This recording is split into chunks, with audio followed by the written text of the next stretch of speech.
Hello, everyone. Today we are talking about the NBA storylines. The NBA season is just around the corner, 3 weeks away, pretty much at this point, from the NBA season taking off. And super exciting time. But also, I just want to talk about the 5 storylines that I'm mostly looking at and wondering what's going to happen as this season goes on. So, first and foremost, and this would be if it was a top 5 ranking, this would be number one for me because it's about greatness. And it's the Oklahoma City Thunder's pursuit of a back-to-back championship. So these guys, young team, right? Last year, are they proven? Have they had the experience? They have some scares. Denver took it to them in that series, and ultimately they end up in the finals. The Indiana Pacers gave them a hell of a battle. Incredible battle. We will always not know what would have happened if Halliburton didn't get hurt in Game 7. But you got to give it to this Thunder team. They have built it right. They have used their young talent. They have used their draft capital, and they win the championship. And the best part about it for them is that they're so young still. Their superstar, their leader, Shai Gilgeous-Alexander, is still so young, but he is so mature above his age. So now you start thinking to yourself, man, could this be the start of a dynasty? So obviously you have to get one. Now you got to get two before we talk about dynasty. So back-to-back is where the conversation should be at. Are they ready? Can they be a team that gets back-to-back titles? And I do think that they can be. They are adding more talent, not even losing talent. I mean, they still have all their starters. Now they add Nikola Topic, who was their rookie pick from a year ago, who didn't play because of a knee injury. We saw him in Summer League. The kid looks good. I mean, he's young and he's not, I don't think, going to be a Rookie of the Year candidate because this team's already so good. But if you need a few minutes to spell Shai, Topic can run the show for 5 to 10 minutes a game. And that's just huge. They still have Alex Caruso. They have all these guys, Hartenstein, Chet Holmgren, Jalen Williams, Like, this team is stacked. Cason Wallace. So ultimately, again, I'm watching the Thunder. And also, I mean, maybe you wouldn't think that, but maybe they move off. I mean, I guess it doesn't make sense, but I'm just saying maybe they would move off some of these guys at some point because you're not going to be able to pay everybody. So, they drafted this kid Sorber out of UConn, I believe, UConn or Villanova, and he's a big. And if he shows promise and he can do the Hartenstein role, maybe then they end up trading Hartenstein to get ahead of it, because at some point you're going to lose these guys for nothing because you can't pay everybody. Now, I doubt that happens because I think their sole focus should be on this team right now. And the only way you do something like that is if one of these rookies completely explodes and becomes better than even Hartenstein. But other than that, this is the team that you're going to have, and you'll figure it out later. But the Thunder team and their pursuit for a back-to-back is what I'm watching most of all. All right, second, Nikola Jokic. Not Topic, Jokic. He's incredible, man. If you watch basketball and you just watch any random game, and sometimes you might be like, all right, they're all pretty good, or like, oh, that guy's a little bit better.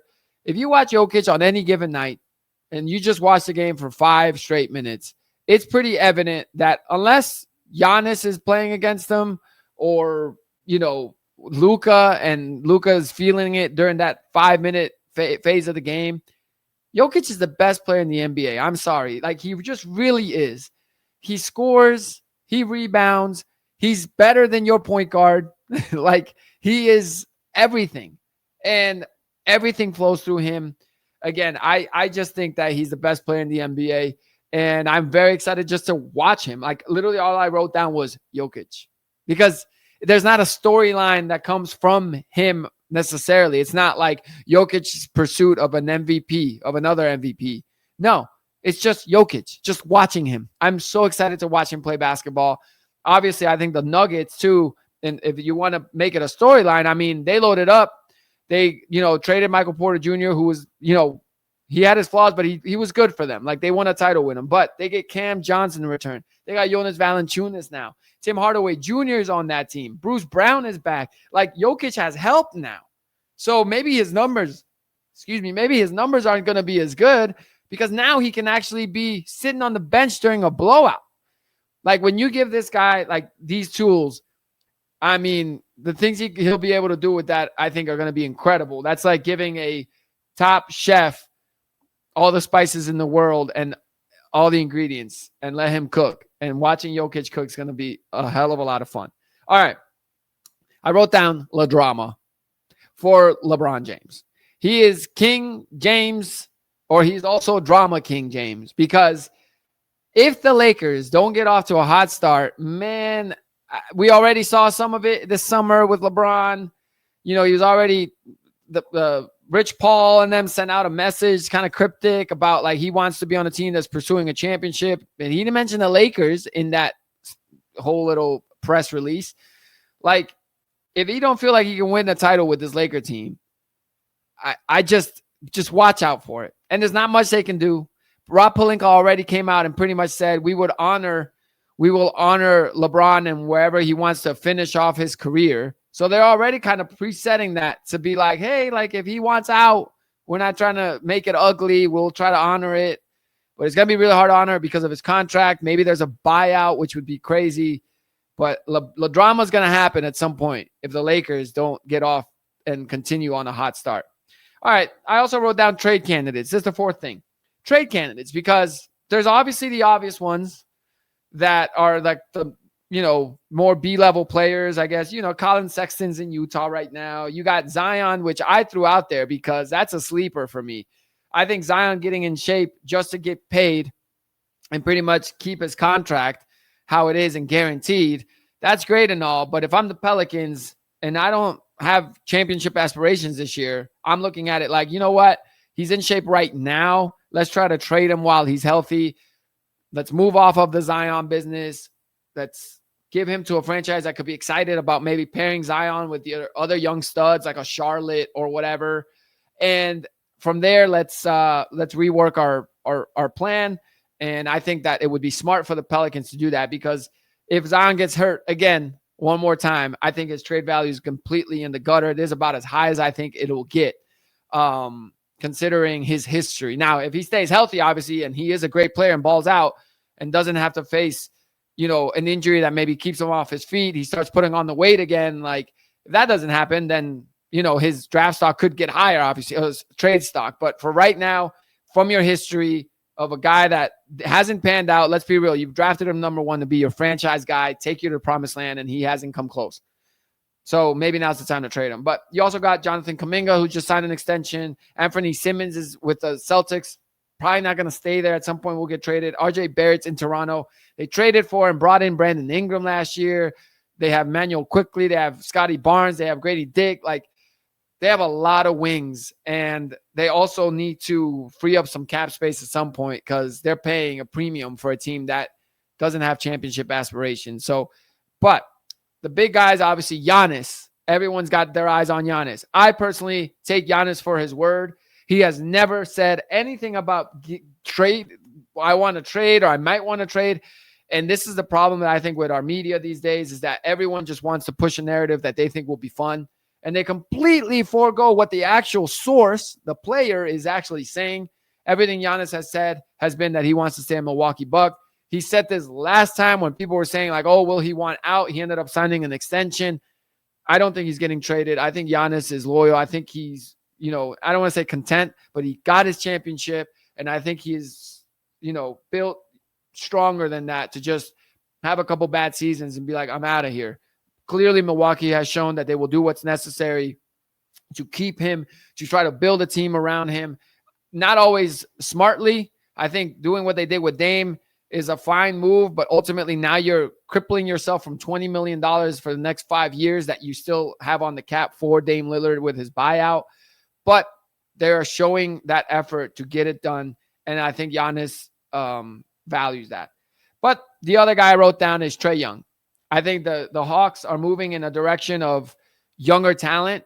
And, they bring in Kristaps Porzingis, and they have these young guys now with them that I think could become some real guys. I mean, I think the Atlanta Hawks have some real talent on that team. They bring in Nickeil Alexander-Walker as well, Luke Kennard. Dyson Daniels is a young stud. Jalen Johnson, they signed him to a 5-year, $150 million rookie extension. So they have young guys now. Jalen Johnson and Dyson Daniels may be the direction they want to go with. And that's not even counting Zachary Risache, their rookie pick from last year. And he was the number 2 pick in the draft. So if you guys got this young core, and yes, you have the veterans, but are you going to keep Trae Young around for this, uptick? If it works out early in the season, I think you do. But if they are struggling and it's not meshing well, why not move off Trae Young? They didn't give him an extension this offseason. Get more picks, build more with the young talent while these guys get the experience. Now, when you get the young picks moving forward, you pair them up and you got yourself a team moving, into the, 26, 27, 28 seasons and beyond. All right. And the last thing I put on here is rookie watch. Obviously, the NBA rookies, we got Cooper Flagg with Dallas that I want to watch, but I think we're not going to get the number 1 pick experience with him, if that makes any sense. Usually, as y'all know, the number 1 pick goes to a terrible or a pretty bad team. In this case, he's going to a Dallas Mavericks team, which is pretty good. So I think they're going to value winning. They're going to obviously want to develop Cooper Flagg, but it's not like when Zion went to the Pelicans where it was like all about building around Zion and let's take a couple years to build around him. Cooper Flagg is there to kind of be a player that adds to the core that they already have. Now, Kyrie's coming back from the knee injury, but you got Anthony Davis, PJ Washington, you got Klay Thompson already there, these vets that are wanting to win right now. So I think with Cooper Flagg, it's going to be more, he's going to be a role player, which may be better even for his future rather than throwing the whole franchise on his shoulders that you're like, hey, he's into it. We don't need that much from you. If you could be a 6th man, that would be incredible for us. So work on that role, do the little things. We don't need you to be a 20-plus point scorer, but if you can be a 14-point per game scorer, 12 points per game coming off the bench, man, that's going to help us in our championship aspirations because the Mavs do have championship aspirations. So that's the thing with Cooper Flagg in this draft class. But there's a lot of guys that I think could have an impact. Dylan Harper's going to the Spurs. How's that going to work with De'Aaron Fox out there? We'll see how that goes. VJ Edgecombe is a sleeper. I mean, I don't know if he's a sleeper because I think a lot of people know about him. But with Philly, he could be great. Con Knipple.